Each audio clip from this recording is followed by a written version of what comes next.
हमारे जीवन में 20 सेकंड से लेकर के 2 मिनट की कमी आती है और शरीर एक दिन में नहीं खराब होती है। ये जैसे जैसे दिमाग में थोड़ा थोड़ा गलत बात आती है उस तरह से शरीर जो है कि धीरे धीरे धीरे नुकसान की तरफ जाता है। इसीलिए कहा गया है, हमारे महापुरुषों ने कहा है कि मन चित्त को एकदम साफ सुथरा रखना चाहिए। और जब मन साफ सुथरा नहीं रहेगा ना, तो एक दूसरे के प्रति जब क्लेश रहेगा तो अच्छा खाना अच्छा कपड़ा किसी काम का नहीं। ऐसा नहीं कि ब्राह्मण लोग क्षत्रिय लोग अच्छे मकानों में रह रहे हैं, अच्छा खाना खा रहे हैं, अच्छा कपड़ा पहन रहे हैं तो लोग खुश हैं, वो भी अंदर अंदर सड़ रहे हैं।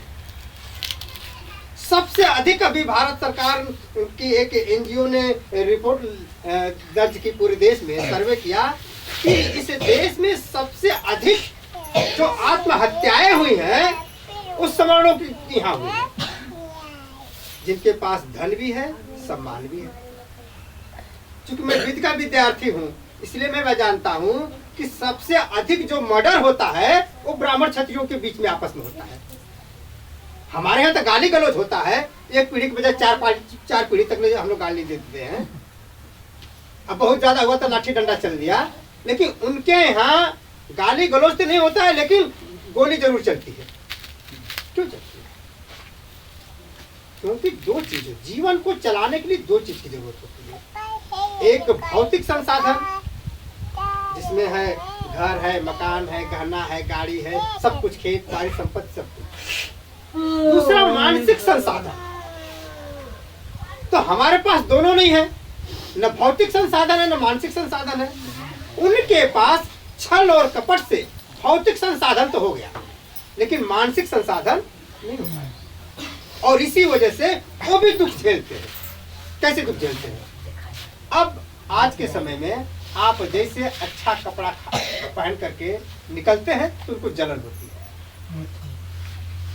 मैक्सिमम झगड़े जो होते हैं हमारे समाज के लोग वो लोग अगर गलत कहते हैं तो हमारे समाज के लोग जवाब दे देते हैं। अक्सर झगड़े इसलिए होते हैं, चला छोटी जात का होकर के हमारा जवाब दे रहा है। अब हमारे समाज का स्वाभिमान जग रहा है, कहता भाई तू ठाकुर हुआ तो हुआ, तो क्या हम इंसान हिला, तू गलत बोलवा तो तार जवाब हम दे। इतने के झगड़ा हो रहा है। तो अपना खाना अपना कपड़ा आप अपने घर में अच्छा से खाइए पीजिए, लेकिन पड़ोस से अगर प्रेम नहीं है तो आपको देख करके वो दुखी होगा और वो दुखी होगा आपको देख। एक दूसरे के दुखी क्यों होगा? ये भी दुख है। दुख ऐसा नहीं है कि हम लोगों को सिर्फ गरीबी से ही है, कई चीजों से मिलकर के दुख मिल रहा है। और उन सब चीज का एक ही इलाज है कि बच्चों को शिक्षा दीजिए, आप भी अपने में थोड़ा थोड़ा परिवर्तन लाइए, और ये परिवर्तन एक दिन आपको खुशहाल जीवन दिलाएगा।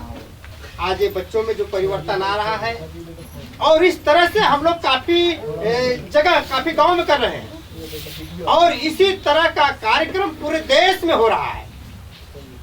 अभी यहाँ जयपुरा में मीटिंग हो रही है, 4 लोग गए हैं अंगुली में और मुबारकपुर में मीटिंग करेंगे।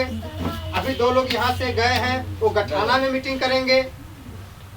अभी हम लोग यहाँ से निकलेंगे, जौनपुर जाएंगे, वहाँ जौनपुर मीटिंग हो रही है, जिले कार्यकारिणी की, वहाँ हम लोग सम्मिलित होंगे। तो इस तरह से कार्यक्रम चल रहा है हर जगह। और आप लोग ये न समझे कि हम लोग जो है कि यही कर रहे हैं, यही नहीं कर रहे हैं, हम लोग पूरे देश में चल रहे हैं। अभी हमारा कार्यक्रम कई जगह लगा हुआ है बाहर।